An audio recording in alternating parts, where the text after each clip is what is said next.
What up, y'all? This is your boy, Mr. Downtown Ray Melo, and you're listening to the Entertainment Report for Wednesday, February 11, 2015, delivering some of the major stories and trends going on in the world of entertainment and beyond. You can follow the show on Facebook or on Twitter, facebook.com/The Entertainment Report with Ray Melo, that's RAYMELO, or on Twitter @The Enter Report. You can listen to the show anytime you want on iHeartRadio. Just search for The Entertainment Report, and it'll take you to our page. Some tragic news to report. CBS News correspondent Bob Simon has died in a car crash on New York City's West Side Highway. He was 73 years old. The veteran 60 Minutes correspondent was killed when his lively cab crashed on Wednesday night, CBS confirmed, writing in its website.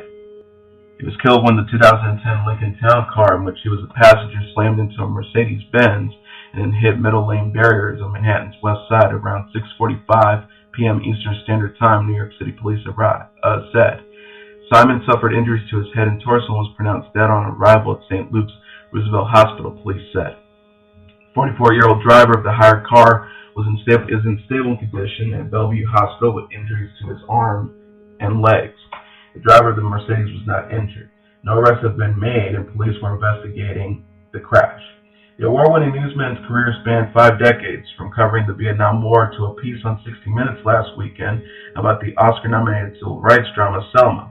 Tall, lanky, and possessed of an erudite demeanor on camera, Simon has covered most overseas conflicts from the 1960s to the present and has been a regular contributor to the weekly 60 Minutes news magazine on CBS since 1996. The 2014-2015 season was his 19th on the weekly Sunday night broadcast. He was also a correspondent on all 7 seasons of 60 Minutes too, until that show ended in 2005.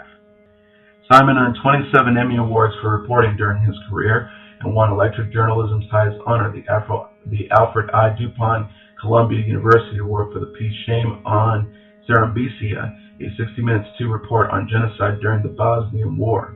His Emmy Awards include domestic stories as well as reporting from Vietnam, Lebanon, Cambodia, Saudi Arabia, India, and China. They also include several Emmy Awards for his work on 60 Minutes, including Curveball, an investigation into an Iraqi defector whose testimony eventually led America to war. At the start of the Gulf War in 1991, Simon was part of a CBS News team who spent 40 days in Iraqi prison after being captured by Iraqi forces near the Saudi-Kuwaiti border. 2 years later, after writing about his experience in his book 40 Days, he returned to Baghdad to cover the U.S. bombing of Iraq. Simon's revealing interview with the rescued Chilean miners shed new light on their 69-day ordeal a half-mile underground. His reporting in Tunisia brought 60 Minutes viewers to the source of the Arab Spring uprising affecting so many Middle Eastern countries in 2011. He also did a report called The Oil Sands about extracting petroleum from Canada's sand pits. The Sea Gypsies was a report in 2005 about the island-dwelling Moken people of Southeast Asia, and Aftershock was in 2005 was about paramedics saving lives after an earthquake in Pakistan. Other winners broadcast on the Sunday edition are his profile of Italian actor-director Roberto Benigni in 1999 and Dirty War in 2000, about a report about the Argentinian government's murderous campaign against dissidents. In addition to Vietnam, the Persian Gulf, Sarajevo, and Tiananmen Square, Simon has reported on the front lines of the American intervention in Grenada, Somalia, and Haiti, the revolutions in Portugal and Prague, civil wars in Central America, the Turkish invasion of Cyprus, the conflict in Northern Ireland, and the war between Britain and Argentina over the Falklands. Simon was with the Iraqi troops during the Yom Kippur war with PLO fighters during the Israeli invasion of Lebanon and in Gaza the day the Intifada began. Simon joined CBS News in 1967 as a reporter and assignment editor based in New York. He covered campus unrest and inner-city riots as well as the Democratic and Republican national conventions. Simon served as an American Foreign Service officer from 1964 to 1967. He was a Fulbright Scholar in France and a Woodrow Wilson Scholar. He was born on May 29, 1941 in the Bronx, New York, and was graduated Phi Beta Kappa from Brandeis University in 1962 with a degree in history. He and his wife, Francois, have a daughter, Tanya, who is a producer for CBS News 60 Minutes in New York. Bob Simons, dead at the age of 73. And when Netflix is calling, quote, a technical glitch, House of Cards Season 3 went live for a short time, roughly 2 weeks before its February 27th premiere date. A Netflix representative told The Wrap, due to a technical glitch, some Frank Underwood fans got a sneak peek. He'll be back on Netflix on February 27th. Quickly, Netflix took time to capitalize on the leak with a message on Twitter. This is Washington. There's always a leak. All 13 episodes will launch February 27th. Contrary to other reports, only the first 10 episodes of the 13 were available for viewing Wednesday afternoon, not the full season. Apparently, members who discovered that the episodes went live can continue watching until they refresh the page. Otherwise, it appears that Netflix has pulled the episodes. Fans of the series will recall at Season 2's end, Frank Underwood, played by Kevin Spacey, has successfully positioned himself to move from the vice presidency to the Oval Office itself after undermining sitting President Garrett Walker, played by Michael Gill. Now Frank will return to Washington with the stakes now higher than ever. As president, Frank must fight to secure his legacy. Meanwhile, his wife Claire, played by Robin Wright, wants more than being just First Lady. The biggest threat they face is contending with each other. Nick Jonas has been tapped to host Nickelodeon's 28th annual Kids Choice Awards. The singer-songwriter-actor revealed the big news on the social media Wednesday on video published to his Twitter, Facebook, and Instagram accounts. The 2015 awards show celebrating kids' favorite stars across film, television, sports, and music takes place on Saturday, March 28th at the Forum in Inglewood, California. Jonas himself was nominated for 2 Kids' Choice Awards in past years has enjoyed a string of success over the past few months. In addition to his new awards show hosting gig, the 22-year-old solo single Jealous is near the top of the U.S. radio charts, and his mixed martial arts series Kingdom has been picked up for an additional season by DirecTV. He'll be also joined by Australian rapper Iggy Azalea on her Great Escape tour this April and is set to appear on Ryan Murphy's upcoming horror comedy series for Fox Screen Queens. Past hosts include Jack Black, Justin Timberlake, Cameron Diaz, and Will Smith. Nickelodeon's 28th annual Kids' Choice Award is produced by Nickelodeon Productions. Man of Steel star Henry Cavill will play a different kind of action hero in the first trailer of Guy Ritchie's The Man from U.N.C.L.E., which also stars Armie Hammer and Alicia Vikander. The 1963 set story follows an American spy and Russian operative who are forced to work together to bring down a really, really bad guy who may have an atomic bomb. Tactics of taking the bad guy down includes car chases, speedboat chases, dune buggy chases, and other forms of chases, in addition to infiltrating fancy parties and putting the moves on Elizabeth Debicki, who plays the movie's femme fatale. Cavill will play Napoleon Solo, with Hammer as Ilya Kuryakin, Solo's fellow agent in the United Network Command for Law Enforcement. The characters were played by Robert Vaughn and David McCallum, respectively, on the 1960s TV spy series on which the film is based. The Man from U.N.C.L.E. will be released on August 14th. Brian Williams' name was scrubbed from NBC Nightly News following the suspension. Williams was placed on a 6-month suspension on Tuesday following revelations that he made false claims about being struck by a rocket propeller grenade fire while riding in a helicopter in Iraq in 2003. Now, Williams has not only been stripped of his duties for the time being, but his name has been stripped from his new cast logo. During the opening moments of Wednesday night's NBC Nightly News broadcast, the newscast logo flashed on the screen scans Williams' name. Lester Hull is currently filling in as anchor for the newscast. His name wasn't on the logo either. In a memo sent Tuesday, NBC News President Deborah Turnus noted, while on Nightly News on Friday, January 30, 2015, Brian misrepresented events which occurred, which he was covering the Iraqi war in 2003. It then became clear that on other occasions, Brian had done the same while telling the story in other venues. This was wrong and completely inappropriate for someone in Brian's position.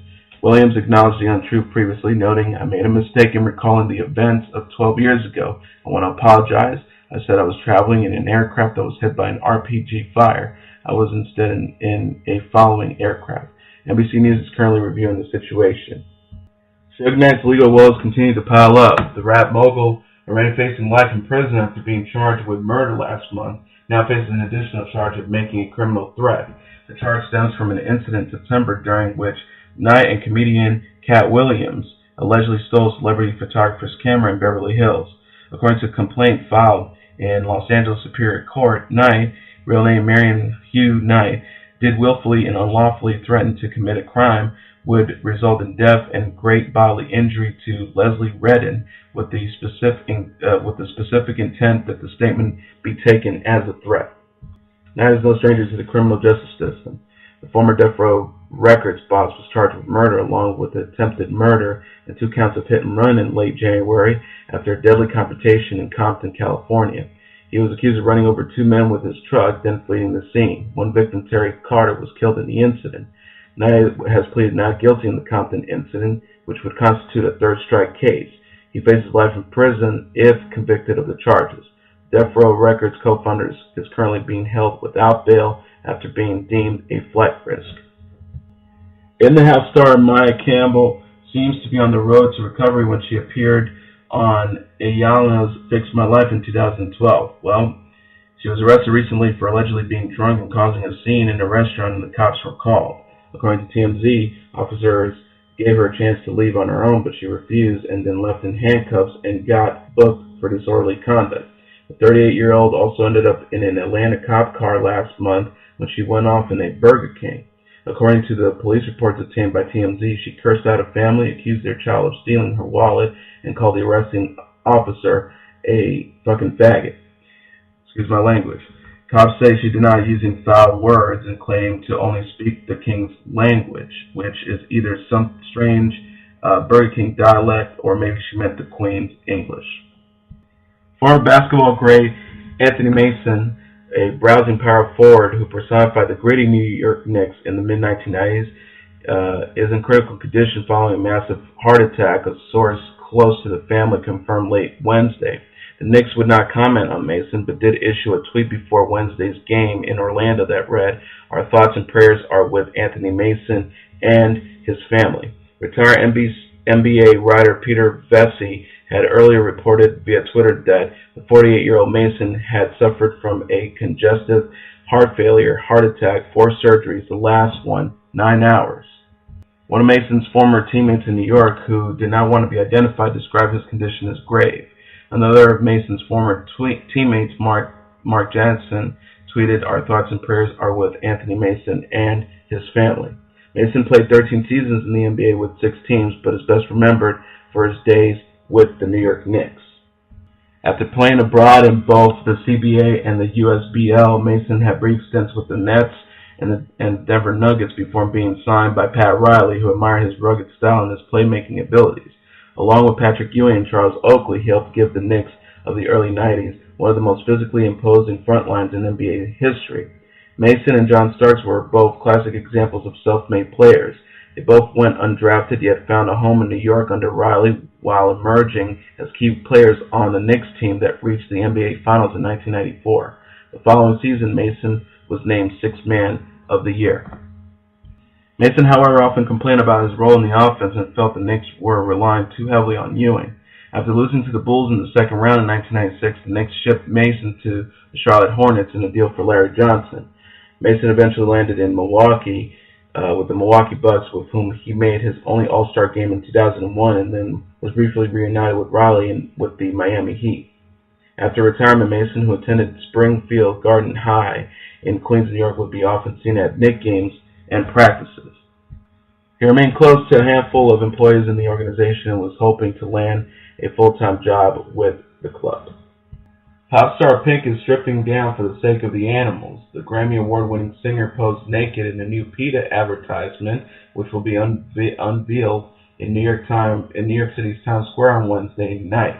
The 90-foot billboard is part of the animal rights organization's "I'd Rather Go Naked Than Wear Fur" campaign, which over the years has featured numerous stars, including Olivia Munn and Eva Mendes. Pink, who's 35, said in a PETA press release, "I would like to say I've always been fur freak. Unfortunately, I went through a selfish phase and wore fur on a couple occasions, but I wised up and now boycott fur completely."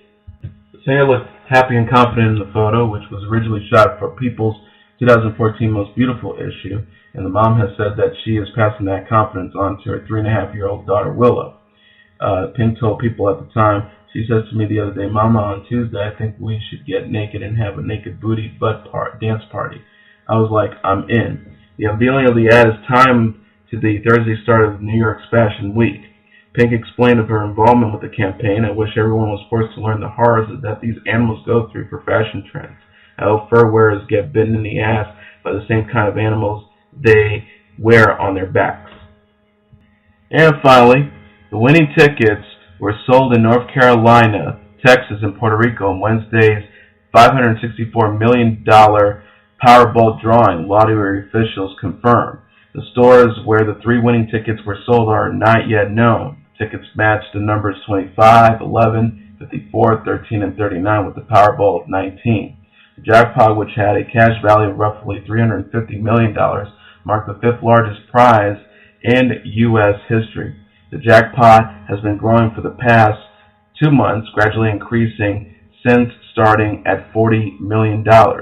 Experts estimate that the odds of winning at 175 million to 1. Powerball is played in 44 states, Washington, D.C., Puerto Rico, and the U.S. Virgin Islands. And that is your entertainment report for Wednesday, February 11, 2015. I'm your host, Mr. Downtown Ray Melo. I'll be back tomorrow to deliver some of the major stories and trends going on in the world of entertainment. You can follow the show on Facebook or on Twitter, facebook.com/The Entertainment Report with Ray Melo. That's RAYMELO. Or on Twitter @The Enter Report. You can listen to this episode or any previous episodes of The Entertainment Report. Just search for The Entertainment Report on iHeartRadio, and it'll take you to our page. Have a great day, everybody. I'll see you tomorrow. Bye.